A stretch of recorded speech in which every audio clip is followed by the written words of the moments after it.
Hello, friends. Can you see me? Can you hear me?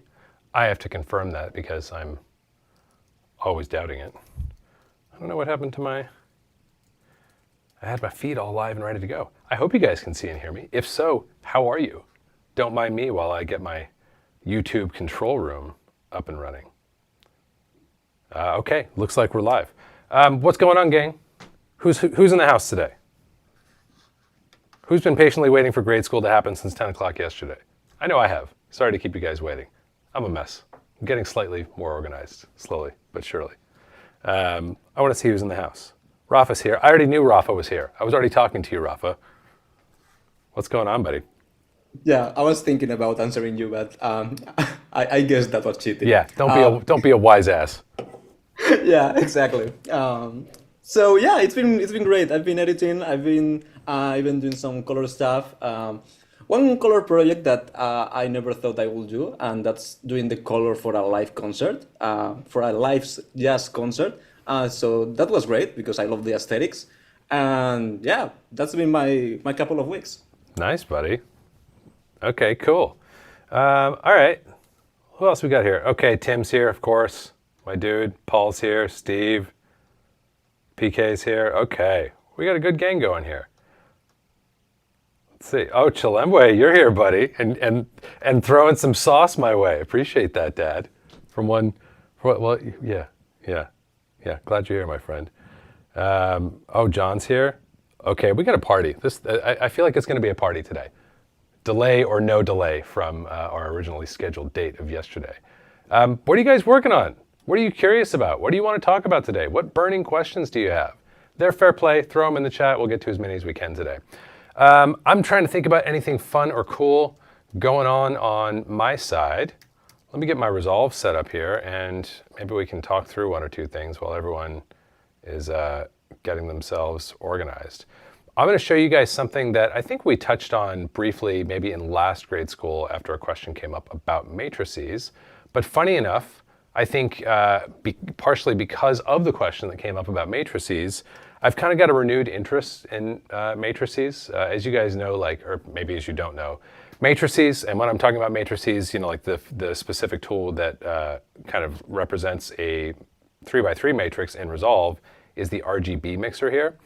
Matrices are I have such a warm-cold relationship with this tool because they are one of the cleanest things that you can do to your image, and they're very powerful in terms of the way you can remix elements of your image, but they're not terribly intuitive to me, at least not always, and they're also quite linear. So I kind of run hot and cold on oh, I really want to do more with these versus being there's nothing here, I want to do something else more complicated but more robust. But we can just talk through a couple things that have kind of been renewed top of mind for me. Hopefully you can see my Resolve now. So one thing that came up, oh look, we're still in our 3-node challenge mode from the last session. Let's wipe that out. No one gets to do a 3-node challenge or a 3-tool challenge on me today. We're just going back to the good old normal tree.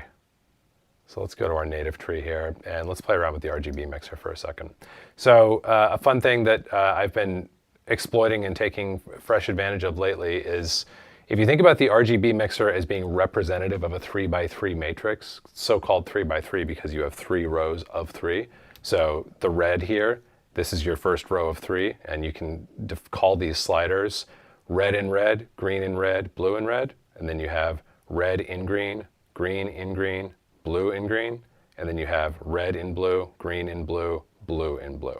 So that's kind of the idea there. And for anyone who's not joined for grade school before or who hasn't had the chance to look into matrices much, essentially what we're doing with a 3x3 matrix, or again with what Resolve calls the RGB mixer, is we're remixing our colors. And we're saying, okay, how do I want to form my outputs from my inputs? So right now my red output is formed from 100% of my red input, 0% of my green input, and 0% of my blue input. Well, what's that sound like? That's a whole lot of nothing, right? That's a pass-through, do-nothing operation. Same thing with my green, all green, no red, no blue. With my blue, all blue, no red, no green. But you can also start to mix things in and say, oh, okay, based on the strength of my green, I want to increase the strength of my red, for example. Or based on the strength of my blue, I want to, or yeah, like based on the lack of strength of my blue, I want to increase the strength of my red. However you want to think about this, by going negative, like so. So that takes a little bit of kind of like getting used to get comfortable with. But the thing I wanted to point out before we dive in here today that's really neat is you can essentially think of a 3x3 matrix. This is actually a tool that is sometimes referred to as color crosstalk. Pardon me while I sip my limoncello LaCroix. I really swore off of this flavored water for like a long while, but the thing is, I like it. And it's got to be better than drinking soda, right? Even if those natural flavors are a little dubious. Anyway, one fun way to think about a 3x3 matrix to make it a little more operable and a little more fun is if you essentially think of your red and red, your green and green, and your blue and blue as like off the table, things that you're not going to manipulate to see what they get. Rather, you're going to use those for control or to guarantee an outcome. So let's just say when we're doing our RGB mixer, we really only want to manipulate color in some way. So saturations or hues, effectively. We don't want to change our neutrals. We just want to change like hues and saturations of colors that are already colors. One way that we can do that is like, let's just play with our red row for a second here. Let's say I just want to kick around like without any expectation or like foreknowledge of what's going to happen here. I'm just going to go like high on my green and high-ish on my blue in red, like so. Well, that's turning the whole frame super, super red because I'm basically contributing more to the red channel. But here's what's fun. Remember I said take these off limits, your on-axis terms, your red and red, green and green, and blue and blue. So with your red and red, for example, here's what you could do. Let's just do a little bit of math and say, let me get this calculator over here. So right now I have a 0.44 and a 0.32. Wow, this calculator really wants to be on my second screen. It's feeling bashful. Come on, calculator, come on out. Well, you can take my word for it. 0.44 plus 0.32 is 0.76, okay? Red right now is at 1. So if I take 1 and I subtract 0.76 from it, that's 0.24. Now let's see what happens if I punch in a value of 0.24 here. My neutrals return, don't they? All that means is that like if we look at a test image here and we paste this grade over that we were just doing, all kinds of zany stuff is happening to my colors. I'm getting big hue rotation, but white, gray, and black are still white, gray, and black, right? So this can be a really fun kind of like two-step process, and this can be cooked into automated form if you have a DCTL or something like that. But even if you don't, right here within Resolve, you can just play with like, all right, let's try a different value. Let's go crazy on a couple things. Let's say, I don't know, negative 0.2 green, negative 0.1 blue, and then let's go 0.1 red and green, and let's go 0.05 blue and green, okay? And now I'm just gonna go back and use my red and red and my green and green to get back neutral, okay? So what am I doing here? I've got effectively, I've got a sum of negative 0.3 here, so I need to add 0.3 to my red. So if I go here, I'll get neutral there. And now if I look at my green, I've got a sum of 0.15, which I need to subtract from 1. That's again 0.10 plus 0.05, and then I'm going to take 1 and subtract what I've added into these other channels. So that's going to be a 0.85. And now we've got that. And you can see in the vector scope, as well as in the image, what's happening. And like, I think this can be really fun. Like that's producing some interesting saturation and hue changes that like, to be honest with you, maybe a bit more so than normal because I've been playing with matrices. I can't really predict. Like I've got a better sense, like I said, because I've been playing with it the last week or so. But usually like, I don't know what's going to happen. But that's almost kind of fun, right? It's almost the equivalent numerically of just grabbing a knob or a trackball and seeing what happens. So anyway, that might be a recap or a primer for some of you guys, but maybe not for others. So I hope you find that interesting. I'm having fun with matrices right now. Oh, and maybe last thing I will point out here is you can get a sort of form of nonlinearities by masking things. So an easy example would be to say, I only want to do this in the upper end of my tone scale. So I'm just going to qualify. I know, can you believe it?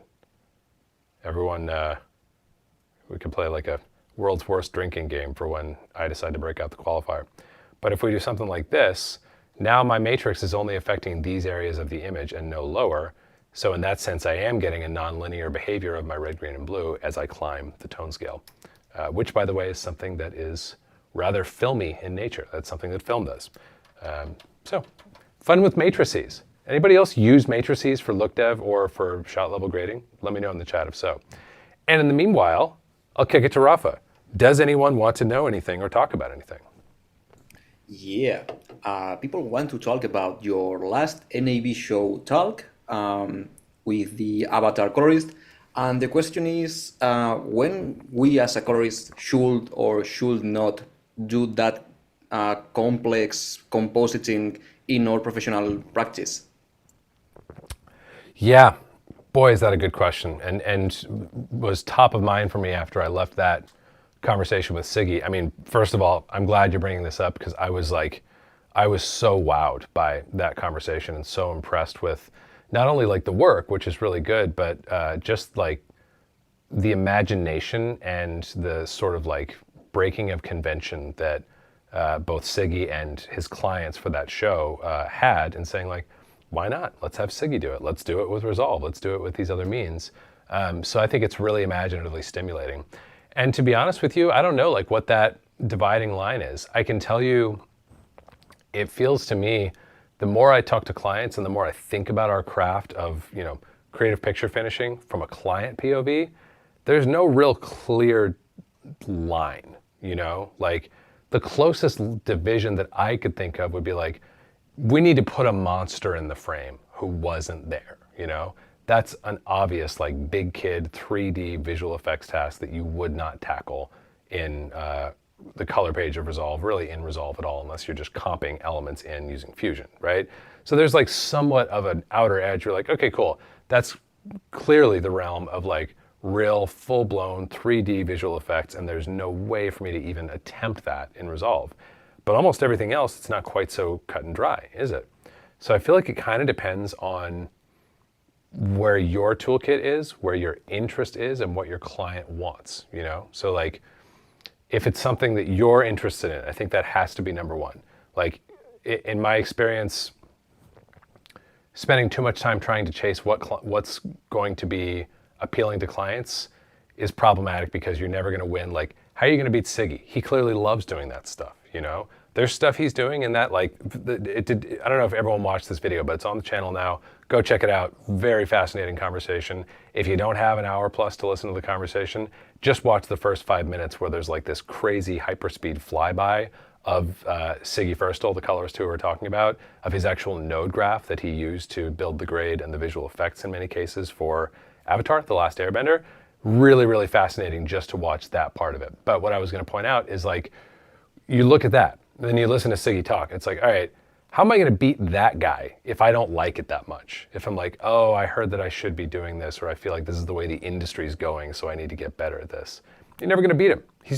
He likes it too much. You know what I mean? That's why we're good at what we do, like primarily is because we like it, so we stay in it for a long while, which causes us to get better, right? So that might be principle number one. It's just like, do you like it? Do you have aptitude for it? And then if you do, then I think it can be something that you can absolutely fluidly offer as, you know, call it whatever you want, call it picture finishing services. The other example that always comes to mind for this conversation that I brought up with some members of my community over the weekend, actually, another one of my favorite colorists, a guy called Steve Scott, who has color graded a lot of amazing movies, but in particular, he color graded The Revenant, which is now almost, is The Revenant 2012, Rafa? Would you check me on that? Check me on that and let me know. I can hear the keys flying. If so, gosh, time is weird.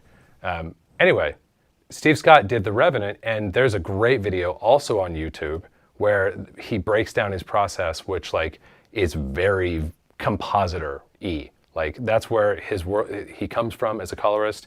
He does his grading with a pen, and like the whole video is him showing like, oh yeah, here's the part where we like pulled a super detailed key, almost a roto, for the key side of the character's face so that we could relight over there. This was 10 plus years ago, way before Magic Mask or any of the relight type of things we have in Resolve now.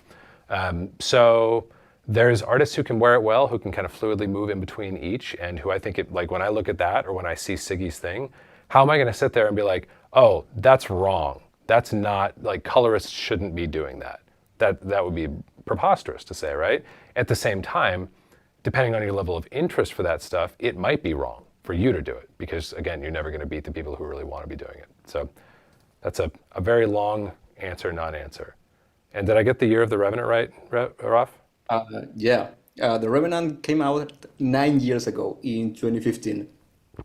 Oh, 2015. I thought it was 2012. Okay, that's not quite as bad, but still very crazy. It's so weird. Like, I still think of, this is a side note, but like, do you guys have this? Like, if you've been around and like watching and loving movies for long enough, like, there's a part of me that still thinks of, like, I feel like one of my favorite years for filmmaking ever, because I was in film school and there were all these cool films coming out, was like, I don't know, 2007, 2008. It's like No Country for Old Men, There Will Be Blood, Michael Clayton, like all these, The Assassination of Jesse James by the coward Robert Ford, like all these amazing movies that were coming out in that time.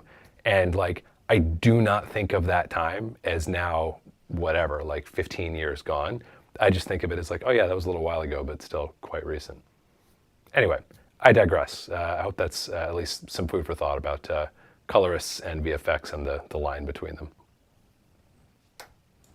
Question about daily practice from Joel Toscano.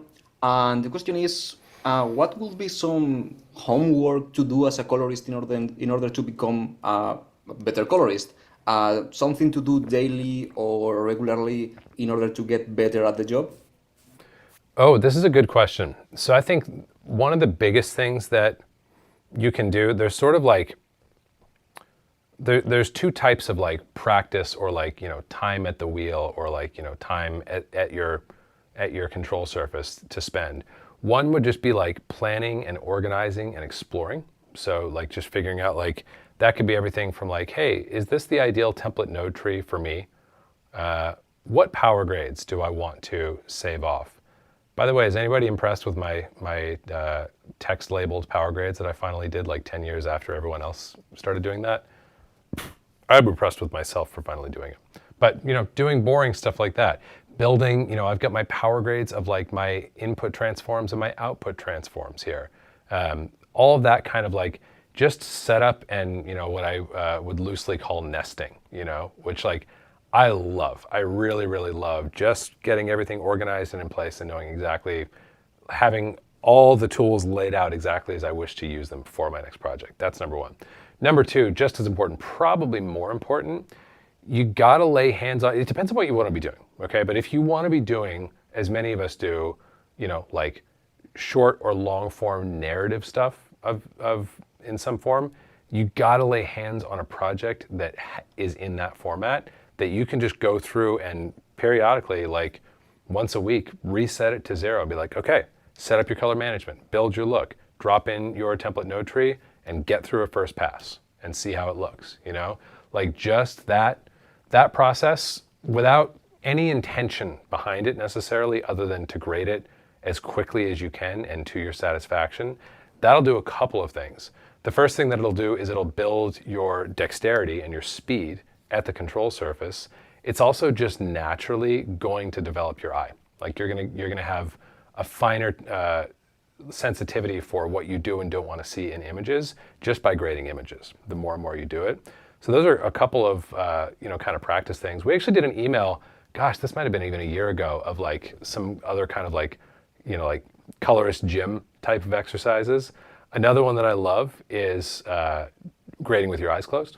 If that will really test, you know, like, I'll revise that. Grading with your eyes closed is interesting. That's a different thing though. If you like look at the image, you're like, okay, I think it needs this. And I'm gonna go, okay, lift down, gamma up, or rather maybe the opposite. Like I'm gonna do lift up, gamma down, and then gain up a little bit. And like, all right, how's that look? That's interesting too, but maybe a bit more of an edge case. More grading with what I actually meant to say was grading without looking down. This requires a control surface, but like this is really, really valuable. Like if you just get into the mode of like, all right, how long can I go before I need to look down to orient myself with what I'm doing? You know, like that could happen pretty fast, or you could stretch it out. So that's a really fun exercise too. Here's one more that I'll give you since we're talking about it. This one's hard. Take your narrative project that I was talking about, again, if that's what you want to be doing. If you want to be doing documentary, same principle. Lay hands on some sort of nonfiction practice piece that you can work on. Take whatever your actual practice project is that has like intentionally strung together shots that like have certain duration and they cut against each other and they're meant to, and play through it, like press play and grade as it's playing down. It will drive you crazy for two reasons. A, it's way too fast to do anything. B, you can't see what's happening in real time. By the time you see the adjustments that you've made to that shot, the playhead has already moved to the next shot. But if you can stick with that frustration, boy, will you learn a lot about color grading when you go through that second lap and look at like, okay, how did I do? And what you'll start to see in that exercise is trends of like, oh, okay, I tend to like go a little too feathery with my shadows, or I tend to like hit the balance a little bit hard toward like red warm instead of yellow warm. Like it could be anything, but you can start to observe trends about your initial first 3 seconds instincts. And those first 3 seconds are like a big deal. Like the colorists who I admire, who I've gotten the chance to watch, like play the control surface, they're doing really important things in the first 3 seconds. So it can be a fun one as well. That's a couple of the ones that come to mind from that email. There's a couple others as well, but hopefully enough ideas to keep you busy and or drive you crazy. We have a couple of questions here about DRTs. Specifically in Baselight, we have control to choose the DRT, but in Resolve, is that the case? Do we have access to that? And also, can you talk a little bit about the 2499 DRT, that new DRT that has like some built-in parameters? Yes, let's talk about all that stuff. Okay, so as we observed, in Baselight, we have the ability to control our DRT. First question, do we have that ability in Resolve? Yes, absolutely. The way to exert the most control over that is to color manage in nodes, because when you're color managing in nodes, you can use any DRT that you want to that's been cooked into a LUT or cooked into a DCTL, or that you can express, if you want to do it really naively, that you can express using your color correction tools. So that's the ideal way to do it. With one caveat that, let's just do some project level color management here for a second. So I'm going to do a little bit of this. We'll turn our automatic off and we'll go custom. I'm just going to say log C3, DaVinci Wide Gamut Intermediate. Working luminance to 10,000 because I don't want to chop anything off the headroom of the scene prematurely. 709 Gamma 22. Here's an interesting side note as well. Input DRT and output DRT. These are related to the type of DRT that we're talking about, but they're actually a little bit different. DRT in the sense that we are talking about right now, and in the sense that the question was just asked, we're talking about our output transform, our OT, or our output device transform, our ODT. The thing that takes us from working log space to gamma display space, or to whatever display space that we're going into. That's what I was talking about. That's the type of DRT that we're talking about fundamentally. These DRTs, this just means curve, really. Like, I don't even know how else to describe it. This just means the curve that moves you, that like remaps your tonal ranges from, in this case, log C3 to DaVinci Wide Gamut Intermediate. And it's saying, do you want to use a DaVinci scheme? Do you want to use no scheme? Do you want to use luminance mapping? They're just different schemes for defining essentially a curve. There is a color attribute of that, but that is not the same type of DRT as what we're talking about now. For right now, I'm going to set my input DRT to none. And even more confusingly, on the output DRT, this actually is where we can do something that can't be done anywhere else inside of Resolve. If you happen to be one of the 3 people in the world who thinks that the red IPP2 display prep is pleasing, then they got you covered here. You can select this, and strangely, this is really the only completely alternate DRT. These are just different like curves and luminance schemes for the same DRT. This is a completely different DRT. A little bit confusing. I feel like there's a better way both to label these dropdowns and to separate this from here, but what do I know? I'm just a colorist.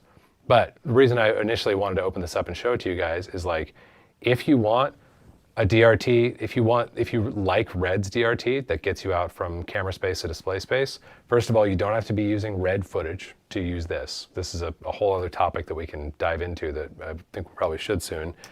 Every camera manufacturer and lots of other, like creators of software and tools have these different DRTs that are designed to get from scene space to display space, not really to get specifically from one camera to a display space.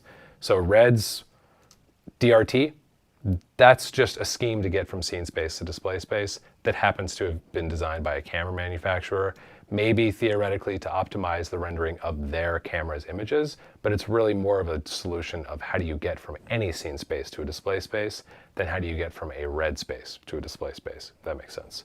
So you can use this in the same way that we could use like an ARRI LUT, which is what we're going to do in just a second. So with this, we'll also have these additional parameters, which we're also asked about with, like controlling the params of your DRT. So that's a plus in the column of the Red IPv2. Still don't like the transform, but what do I know? So let's say we want to go an output tone map of medium and we want to do a highlight roll-off that is very soft, okay? And this is going to look zany for a minute because I've got all this other stuff going on, but let's just turn everything else off for a minute. And now we can look at our rendering. Something else that happens, as you guys may know, sometimes these input tags don't work correctly, but in this case they are. Yeah, I mean, I'm almost, my first instinct was like, oh, it must not have worked, but I think it actually did. And I think it's just that I really don't care for that DRT. Yeah. But if you want this DRT, this is the only way to get it within Resolve, unless you're using the Red LUTs that are provided in the LUT folder, which is another option. Let's set that edge case aside and go back to my first advice, which is to do your color management in nodes so that you can impart your DRT here at the timeline level or wherever you need to impart it. This has come up a couple times in comments recently, and I think even in grade school questions. If you don't want to do your final output transform here because you have graphics or other reason not to, you don't have to do it here. You can do it here at the group post clip for your camera. You could do it in an adjustment layer on your edit page and then chop into that adjustment layer and get rid of it for places where you don't want that adjustment layer to have the effect. Or you can put clips on top of that adjustment layer. So there's lots of ways to get your final output transform when you're color managing in nodes. It's not just the timeline level. I just typically work here because it's convenient and I'm not often grading, doing final deliverables for projects. I'm usually just doing the color grade. I'm not using graphics and all that other kind of stuff. Going back to the question, what are our options for a DRT here? Well, we've got plenty, right? Right now I'm using a CST, which is probably the most basic. I'm going to rock your worlds a little bit here. I think this came up recently. But if we look at, I'm going to do an ACES rendering. Still working in DaVinci Wide Gamut. I'm just moving into ACES Linear and then applying an ACES transform. So same kind of principle as what we just talked about with the Red DRT. This has nothing to do with my working space or certainly with my camera. This is just me saying, I like the way that rendering looks in a vacuum, so I'm going to render my image out through it. And because I've done the proper color space transforms, I'm getting a sensible result. And I'm just getting two different renderings. If I look at, like RCM, let's pull that. Where's that LUT? Get that back in play.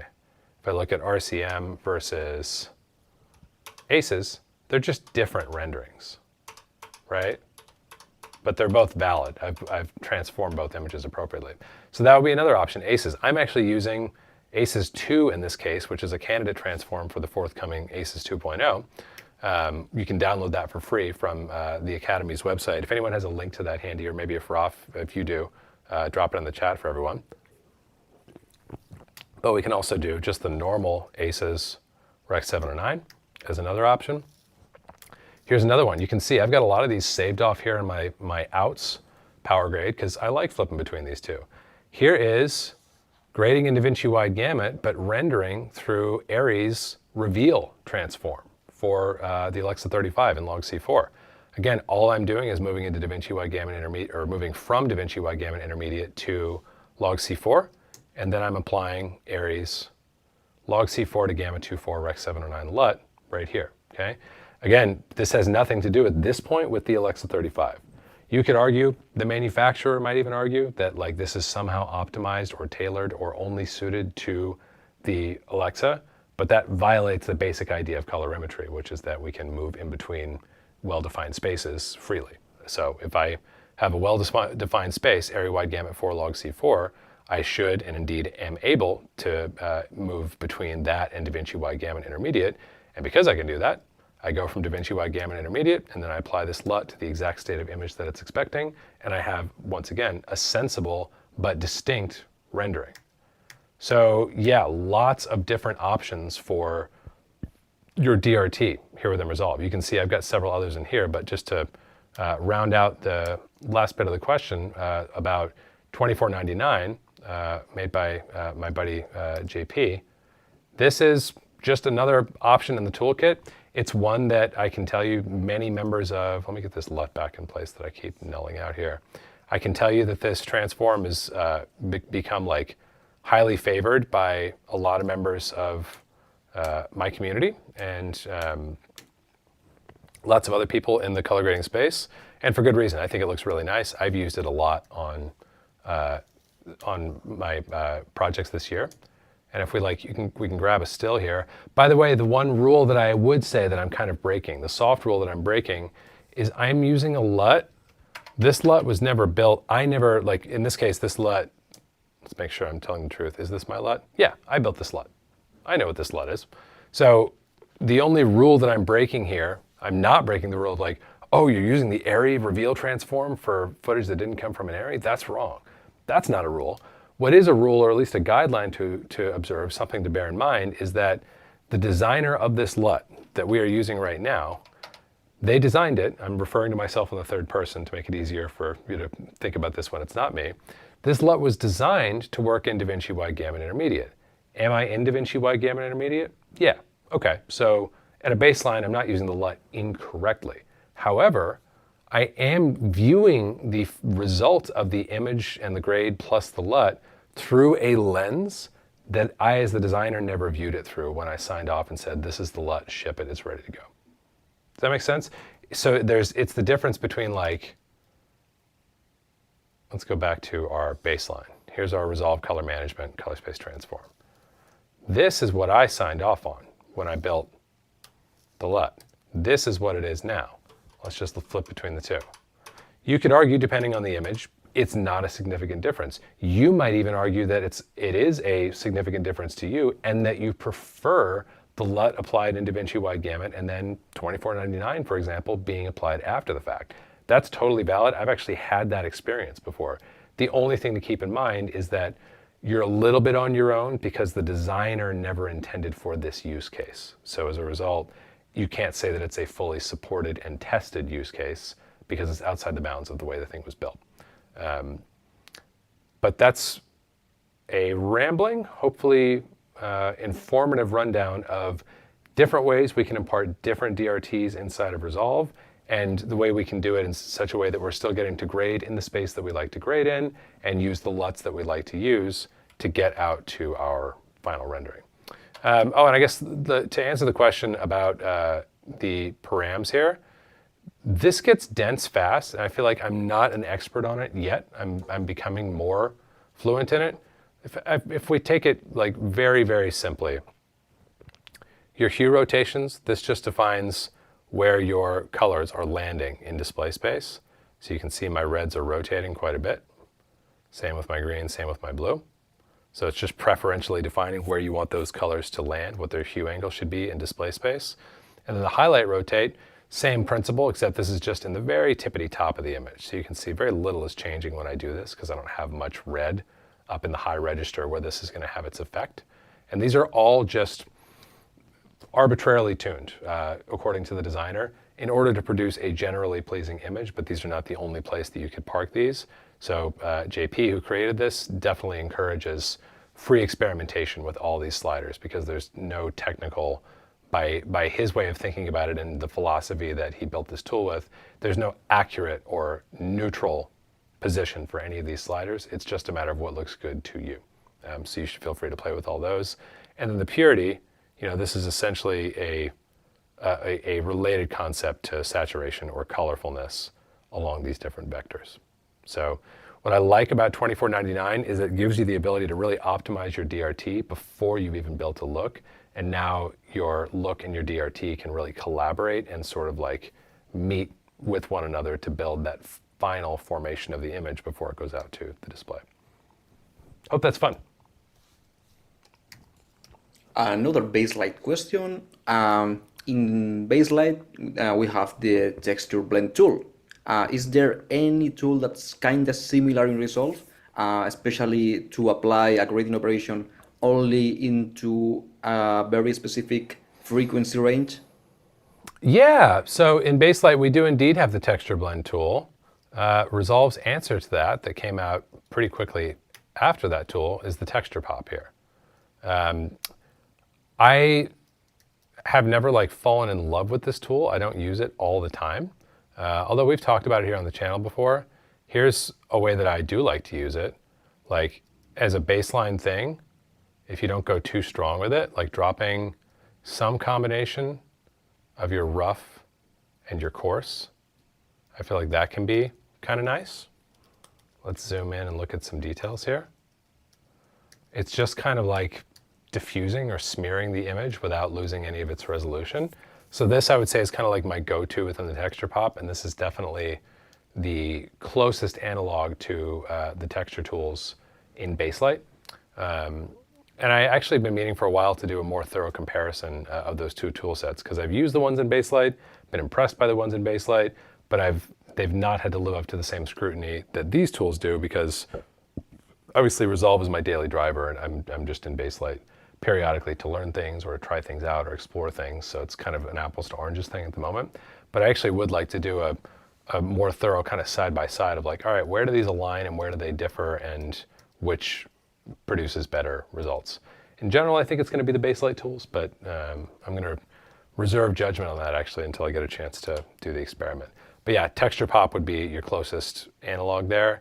And you can, I imagine, see why, like even at smaller levels, I don't love doing these higher frequencies. It just feels weird to me, whichever direction I go. Too soft here, too kind of digitized here. And kind of going through each of these, yeah, they just, I don't think I've ever moved any of these sliders and been like, ooh, that's great. Really happy I have that. But rough and coarse are the two that I do like to play with from time to time. So give those a try. So you can use the green input of the texture pop to use that information into another node to mimic the Baselight tool, like only applying that grading operation into that specific range. Oh, interesting. Is that the Baselight tool only applies it to one channel? I'm not sure, but essentially what you can do in Resolve, for example, is just use the texture operation into a separate branch, for example, of the node tree, and then use the green input, feed that into the alpha input of another node, and apply whatever grading operation you want only in that texture range. Oh, Rafa's about to teach us something. This is cool. So if we take you said take the green output. So would I need a splitter combiner here? I don't think so. Like if you want, for example, to separate the three channels and only apply, for example, the texture in the hue, if you're going to HSV, for example, I guess you could, but I don't think that's necessary. You can simply add a node that is not connected to the next one, apply some texture operation on that node. I usually go to highlight mode to see what I have in that node specifically, and then then use the green input into feed the green input into the alpha node. Oh, I see. You just mean the green colored input. Exactly. I thought you were talking about the green channel. Got it. than only it's way easier. Yeah, way simpler than I was making it. Yeah. Yeah, so we would have like, and you're saying it has no input at all, huh? Yeah, exactly. Like you're just feeding the pixels that were altered in the previous node to be a mask on the second node, essentially. Interesting. And then what do you do in this node? I don't know. That's up to you. Yeah, so like, if we, let's look at my highlight mode on this. I guess I would need to do something here.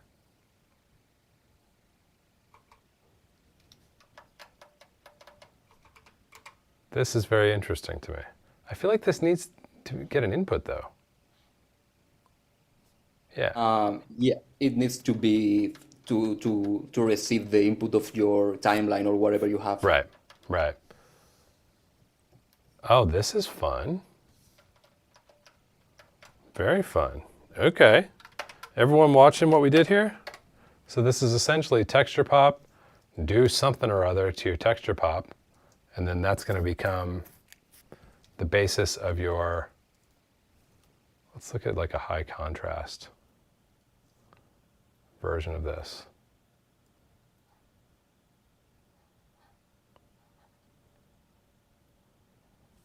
Oh, let's see, I guess that's not, there we go. Yeah, so then this will become what gets altered. You basically won't be altering, the darker areas are where you will not be having any effect, essentially. So if we go over here, that's something I've never thought of before. That's super cool. I want everyone to go and play with that, and then let's all figure out the coolest things we can do with it, and then all steal from each other. That's super cool. Okay, what else? Right. Let's go to different kind of question. Let's go to bring in an XML from Premiere into Resolve. If this is your first job as a colorist and the client sends you only a Premiere project, do you have any best advice to handle that very quickly and efficiently? Yeah, so most of that best advice is really just about developing like a standard procedure. So I can tell you guys, this is actually something we cover extensively in my Colorist Career Accelerator course, which is coming up quite soon here. That's a course that is really designed for people who are doing professional, like client-facing color grading work, which tends to be those of us who are concerned with, you know, getting edits over from Premiere and things like that in the first place. Generally, not always. A lot of that comes down to like developing standard practices, and whether it's you doing it or the client doing it, having really explicit steps that get followed every single time. One of the things that we provide during the Colorist Career Accelerator course is a template for, that's a prep sheet or a turnover sheet, is what I call that. And our prep sheet, there's always this battle between like, it's always getting a little bit longer as we add details, and we're always trying to condense it and simplify it as much as possible. But I can give you like the TLDR of our prep sheet. The TLDR is collapse your edit down into as few tracks as possible and make sure you don't have anything stacked on top of other stuff unless it actually is elements that need to be superimposed and that both need to be graded, which is quite rare if you're talking about just a color grade.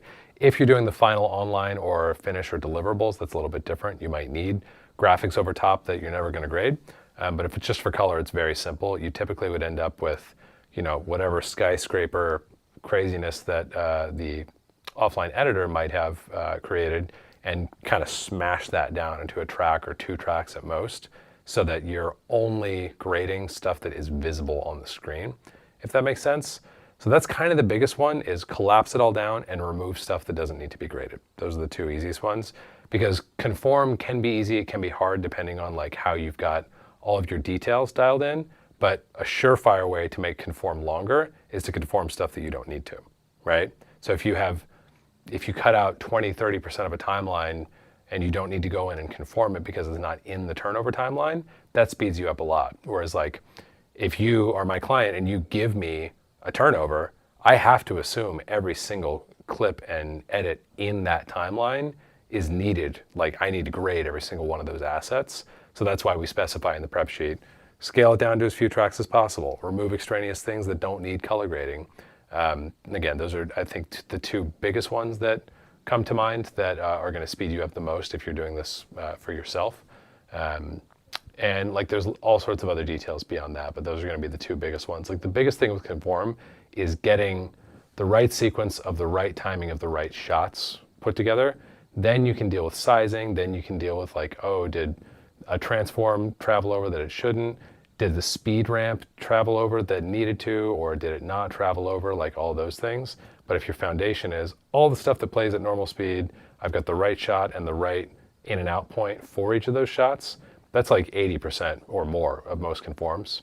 So that's kind of like the general guideline I would give. And for any of you guys who are interested in conform like at a professional level and doing it like efficiently and super effectively and making it part of a really good color grading business, the Colorist Career Accelerator course is coming up soon. We'll have a wait list open for that soon. If you are on my email list, which if you've downloaded any of my freebies, like my 2383 or my exposure chart, you're already on that email list and you'll be the first to know as we get closer to opening for registration for that here in the fall. But yeah, that would be the short version. Collapse it all down and remove stuff that doesn't need to be graded. Let's go to a couple of questions built into one. Let's talk about the Resolve, Film Loop Creator, and also something like Filmbox. Do you have any opinion on how the saturation, not the saturation, but the subtractive saturation inside the Film Loop Creator works? Do you have any opinion on that? And if so, is that something different from the regular HSV saturation? And also another question regarding those film emulation plugins. Is there any way to break those down and just to avoid letting those plugins just do its thing without really knowing what's going on under the hood? Yeah, I'm really glad this conversation is coming up. These are important questions. You guys ready to do some fusion for a minute? So I don't have the answers to everything that you're asking about, but we can find out and make some reasonably good conclusions from studying those plugins here in the fusion side of things. So I'm going to do, you don't have to follow everything that I'm doing here, although if you want to so that you're able to do this on your own, you certainly can. I'm going to basically just set up a 3D cube like so. And what I'm now going to do, now I don't have the latest beta of Resolve with the new and improved Film Loop Creator on here. So we won't be able to go into like that sort of like default nothing mode that I would ideally want to. But we can still get a sense for our subtractive sat and kind of like that behavior. And what we can do, since we can't control this baseline, we need that. Let's just compare this subtractive sat to HSV sat. Let's see if there's an easy way. I think what I'm going to do, I'm going to cheat and use a saturation shaper here to do what I want to do. And I'm just going to do full subtractive and look at our sat gain. So you can see, like we can geek out here for a minute and do this. Can I do, yeah. All right, so here's what we'll do. So we're going to do HSV sat into Film Loop Creator with subtractive sat at 1. That's our first option. And then we're going to do Film Loop Creator with subtractive saturation set at, let's do something big at like 1.3. And we can look at the difference between these two things. I'm going to pin this and make sure that that subtractive sat is indeed zeroed.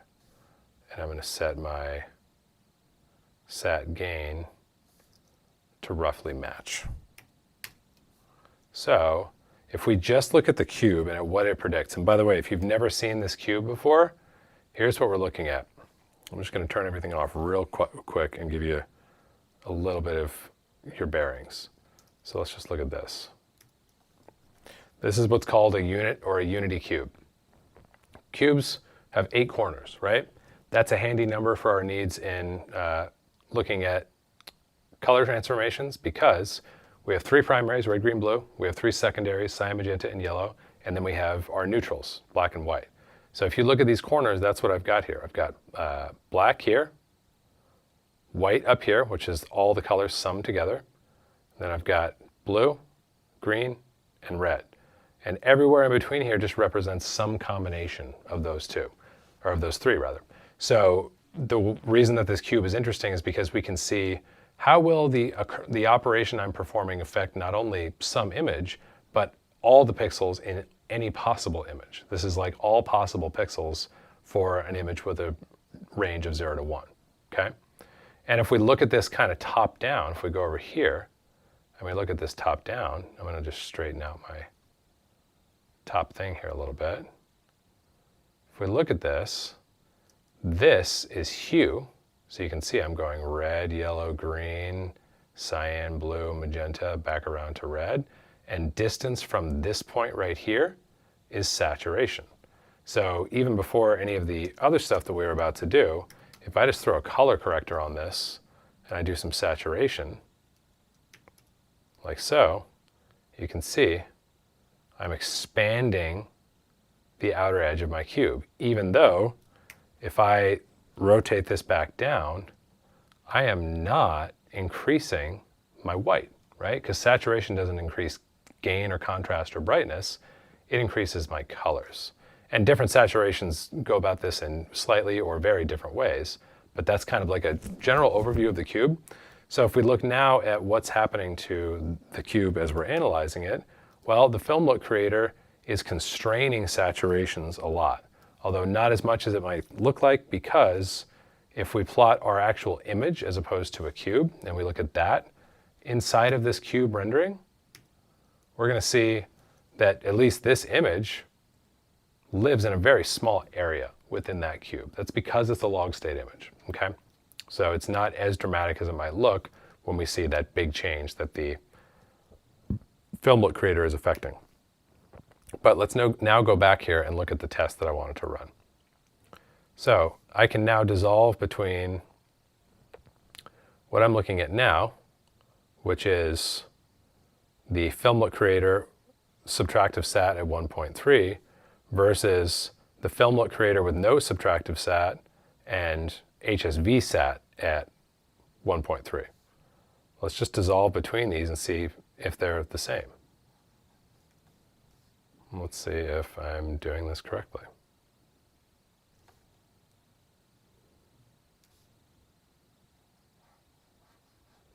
Oh,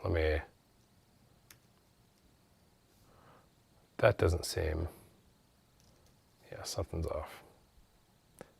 Oh, I need to feed my DCTL from the source here. It's been a second since I fusioned.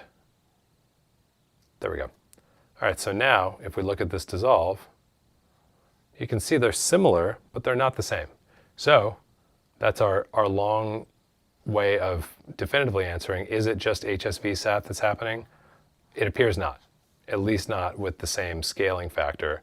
Even if I try to, what if I try to like match this a little bit more? Let's see here.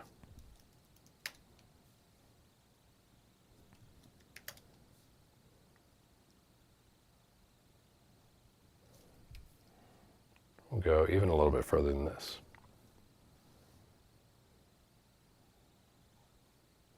Yeah, so,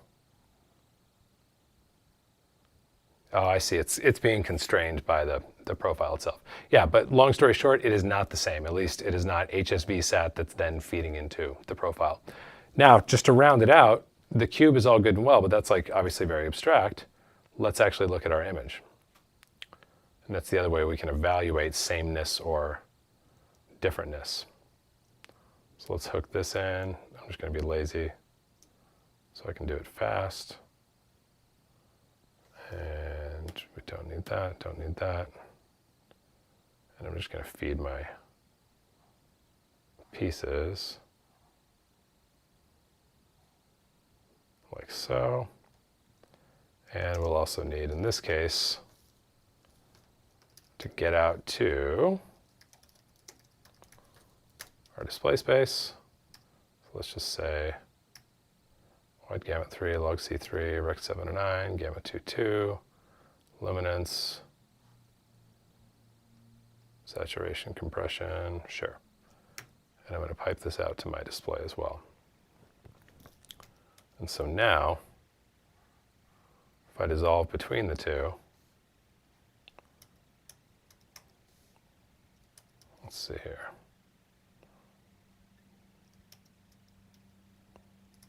Well, that doesn't look right.